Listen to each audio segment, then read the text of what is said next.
Арқаның алтын тәжі Қарқаралының құрылғанына биыл 190 жыл. Осынау айтылу мерекені өңір халқы кең көлемде атап өтті. 30-дан астам ақшаңқан үйлер тігіліп, ұлттық ат спортынан жарыстар өтті. Сонымен қатар бұл күні киелі топырақтан шыққан арыстар жайлы түсірілген 5 бірдей фильмнің тұсауы кесілді. Тақырыпты аймақтағы тілшіміз Ардақ Асылханұлы тарқатады. Қасиетті Қарқаралының қала мәртебесін алғанына 190 жыл болғанымен тарихы тереңде жатыр. Қызылкенттегі буддалық ғибадатхана, көне қалашық орны, Суықбұлақ шатқалындағы ескі қорғандар ежелгі дүние тынысын елестетсе, бертін уақыттағы шежіресі Құнанбай Шоқан, Абай Мәди, Алаш көсемдері Ахмет Байтұрсынов, Әлихан Бөкейханов, Жақып Ақбаев сынды аяулы азаматтардың есімдерімен астасып жатыр.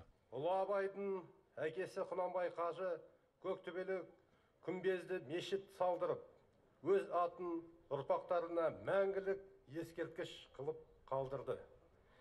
Қарқаралыда ашылған оқу орындары орталық Қазақстан бойынша ең алғашқы білім орталықтары болып табылады. Шын мәнінде Қарқаралы тарихы тереңнен тамыр тартқан таусылмас жыр, сарқылмас сыр. Қарқаралының 190 жылдығына арнап Қазақфильм киностудиясы 5 жыл ішінде Әлжаппар Әбішев, Жүсіпбек Елебеков, Қасым Аманжолов, Тәттімбет және Мәдиге арнап 5 фильм түсірген. Өмірінің соңғы 10 жылы түрмеде өтті. Соның барлығы тәпіштеліп жазылған. Мәдидің өзінің хаттары бар, өз қолымен жазған. Арабша жазған, орысша қол қояды, жазуы бәрі маржандай. Сол хаттардың негізінде жаңағы генерал-губернаторлардың хаттары бар, Қақабайдың хаты бар.